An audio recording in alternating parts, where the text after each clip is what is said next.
சிவாய நமக. ஓம் நம சிவாய. அனைவருக்கும் என்னுடைய அன்பான வணக்கங்கள். இன்றைய பதிவில் நான் என்ன தலைப்பு பேசுகிறேன் அப்படின்னா, இடம் வாங்கலாமா, எந்த மாதிரி இடம் வாங்கிறதுக்கான கிரக நிலைகள் இருக்கணும் அப்படிங்கிறத பற்றி ஒரு சின்ன பதிவு. ஒருத்தரோட ஜாதகத்தில் இடம் வாங்குறவரோட ஜாதகம், இடம் அப்படின்னாலே இடத்தை குறிக்கிற கிரகம் செவ்வாய், புதன். ராசின்னு பார்த்துட்டிங்கன்னா கன்னி.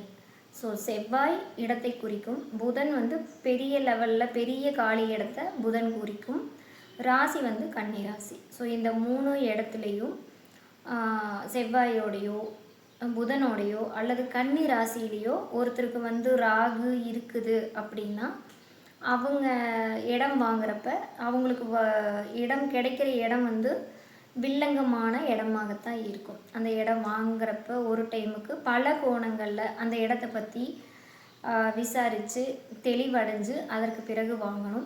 எப்படி வாங்கினாலும் அவங்களுக்கு இடம் சம்பந்தமான பிரச்சனைகள் உறுதியாக இருக்குது. மேலும் பார்த்திங்கன்னா, இடத்தை கொடுக்குறவரோட ஜாதகத்தில் அதே மாதிரி கன்னி ராசிலேயோ அல்லது அவரோட ஜாதகத்தில் செவ்வாய் கூடையும் புதனோடையும் ராகு கேது இருந்தாலும் அவங்கக்கிட்ட நீங்கள் இடம் வாங்கினீங்கனாலும் அந்த இடம் பிரச்சனையில் முடியும். ஸோ கேஸ் நடக்கிற மாதிரி இருக்கும். இடம் வாங்கினதுக்கப்புறம் வில்லங்கத்தினால ஏதாவது ஒரு கேஸ் யாராவது எங்கேயாவது ஏற்படுத்தியிருப்பாங்க. ஸோ அந்த கேஸ் முடிய வரைக்கும் நீங்கள் சமாளிக்கிற அளவுக்கு பொருளாதாரத்தில் ஒரு வலிமை இருக்கிறவங்க தான் இந்த மாதிரி கிரக அமைப்பு இருக்கிறவங்கக்கிட்ட இடம் வாங்கணும். ஸோ இதையெல்லாம் நீங்கள் பார்த்து இடம் வாங்கினா அதற்கு பிறகு பிரச்சனைகள் இல்லாமல் தவிர்த்துக்கலாம். ஸோ இது எல்லாம் உங்களுக்கு ஒரு அவேர்னஸ் பதிவாக நான் கொடுக்குறேன்.